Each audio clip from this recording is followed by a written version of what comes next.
Hi, welcome to Merrick Machine Company, home of Triad RUVO manufacturing equipment for the housing industry. My name is Brad Pattison, and I will be your host today. And we're going to talk about the RUVO Jamb Channel machine. The Jamb Channel machine was designed and built for our Canadian customers who fabricate these jamb casing channels, which they package up and deliver as kits for their interior doors. The challenge with this is to manufacture these assemblies accurately and rapidly. And the RUVO Jamb Channel machine was designed specifically for that purpose. So let's take a closer look. We'll start at this end of the machine, where you can see we have a stack of flat jambs loaded in a magazine. These flat jambs are of common width, common length, and common thickness. The length doesn't necessarily have to be the same for every one, although it helps in the feeding process if they are. So this is what we call the feeder. So now we're going to move up here just a little closer. On this side of the feeder, we have some glue guns. Now I want to state at this point in time that Triad RUVO does not fasten. We simply position, stage, and clamp. We leave the business of fastening to people who make it their business. So if you have a glue supplier that's doing right by you, you may ask them to provide an automatic glue system, and we'll be happy to load it. And we'll be happy to pull the trigger. Now, something else happens in this area of the machine. As the jambs are being pushed out, we're actually measuring the jamb. And you may wonder why that's important. If we're going to be throwing nails at these things, we kind of need to know when to quit. Having two nail guns shoot at each other may be entertaining for a while until you get one in your belly. Trust me, it's not pretty. So now we'll move further down the line. Now at this end of the machine is where we actually fasten the casing to the jamb. Now remember, the jamb has already been fed, glued, and measured.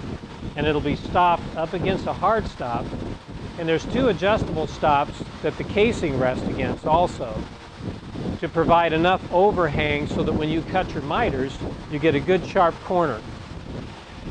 These nail guns are mounted on two horizontal slides that will clamp the casing against the jamb. Again, we don't make the fastening tool, so if you have a company that's doing right by you, send us your tool and we'll mount it and we'll pull the trigger. The final end of the machine is just simply a set of roller conveyor.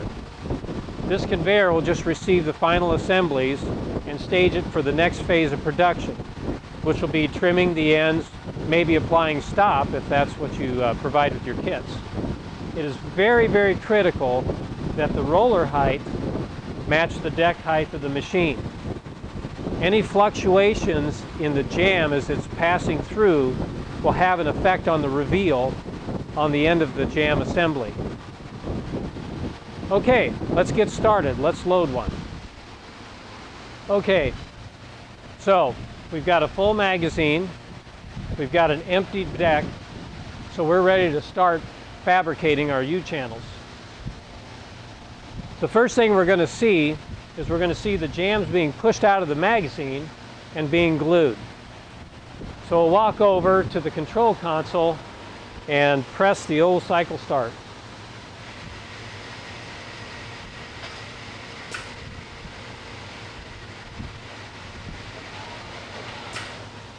Now, what just took place, as you can see, the jamb was pushed out, we measured it, and we glued the two corners. As long as the jamb is moving and there's material in front of these glue sensors, they'll glue. If the jamb stops for any reason, the glue will stop. And if you don't do that, it makes a big mess. Trust me. Also, I might add that if you're doing different widths of jambs, the width adjustment for the magazine and the bed and the nail guns is all done simultaneously with just a turn of a handle. And this can be done on either end of the machine.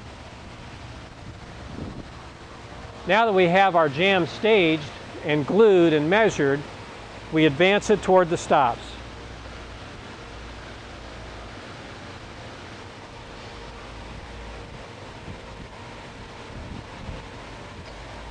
As soon as the jamb hits the end stop, you notice that we backed up.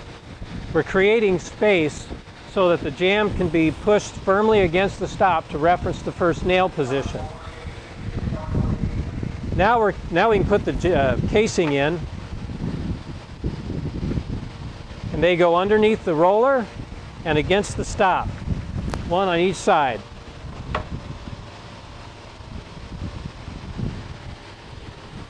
Now they're positioned, and you notice we have the overhang here, which again is adjustable, so that when you cut your miters, you got a good sharp corner. Now we're ready to fasten.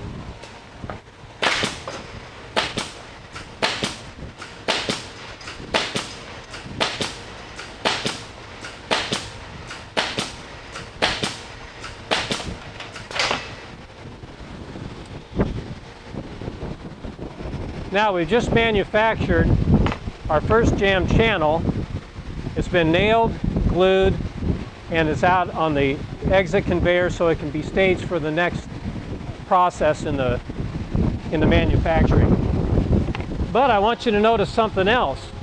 While we were nailing that up, another jamb was fed in, measured, and glued and advanced to the stop.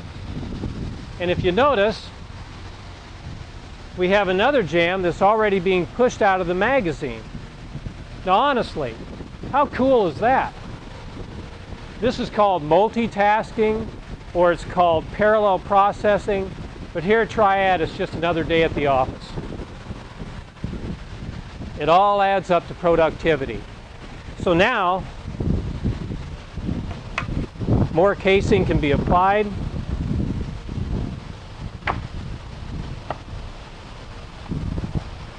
And the process can continue.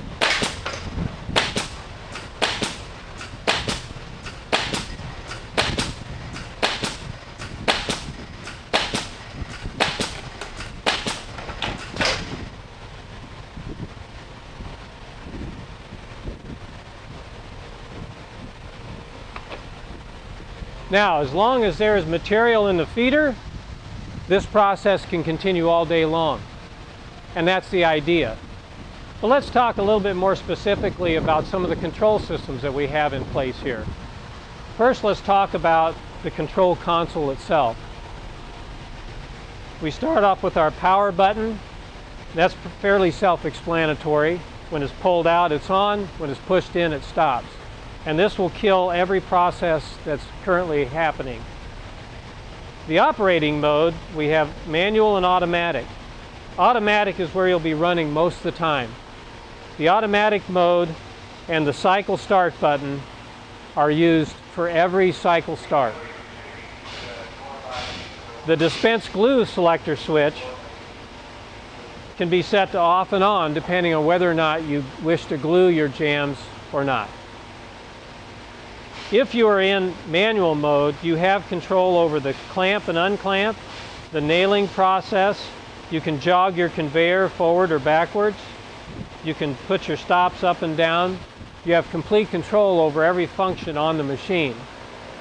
The manual mode is a good tool if you're trying to debug or set up things to position. Now let's talk about a special feature that this particular machine has, and that's the touch screen.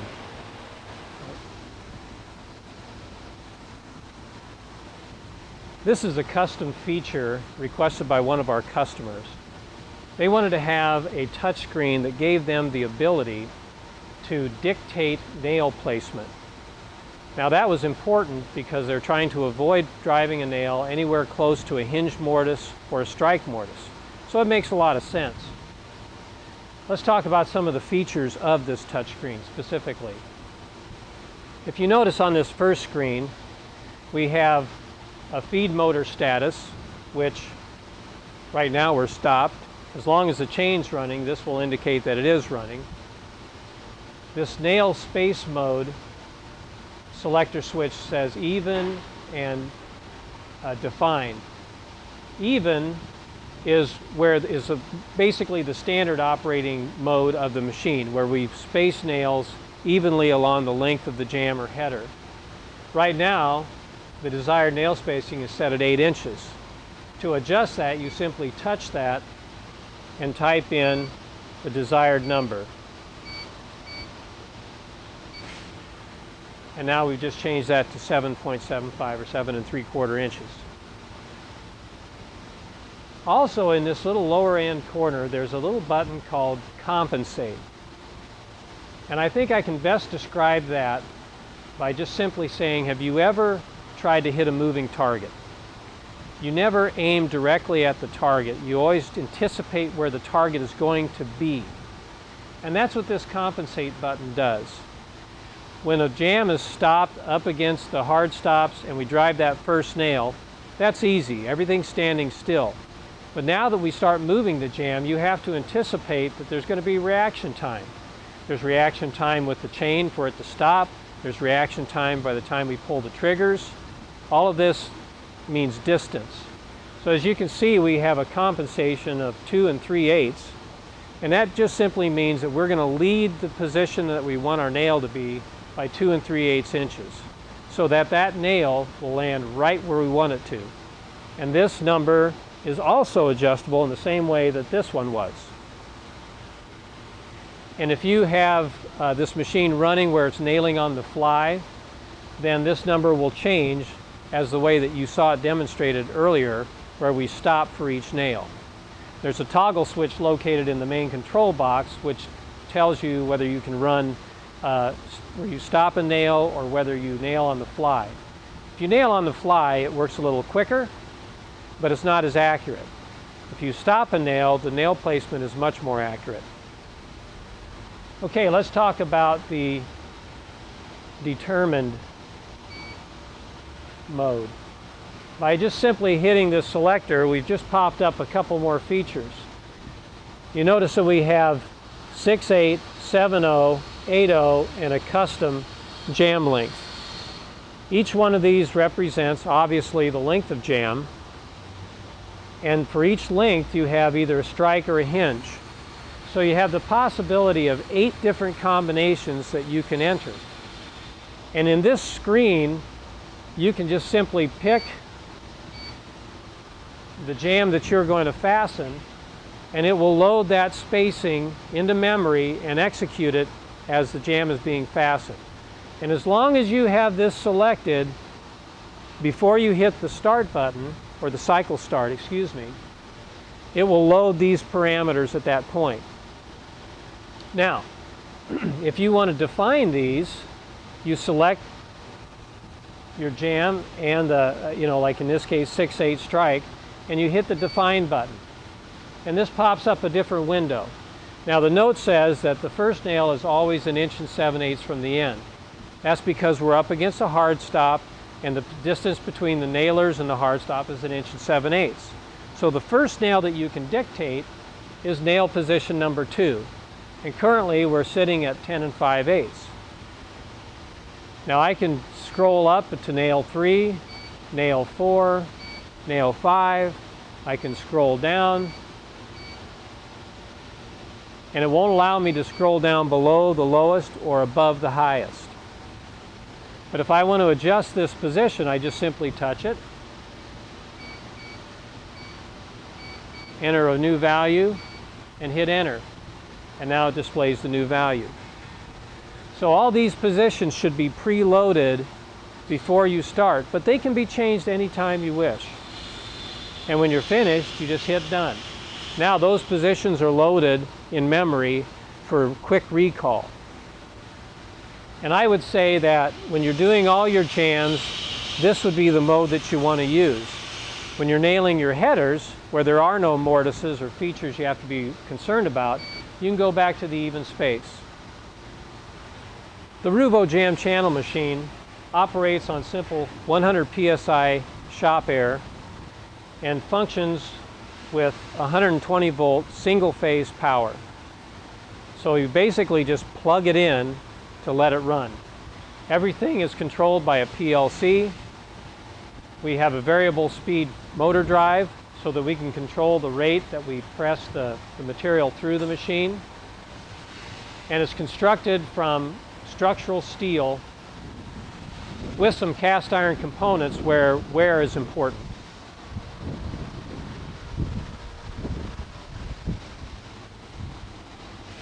This concludes the presentation of the RUVO Jamb Channel machine, which is one of the many machines in the vast RUVO product line. Thank you and have a great day.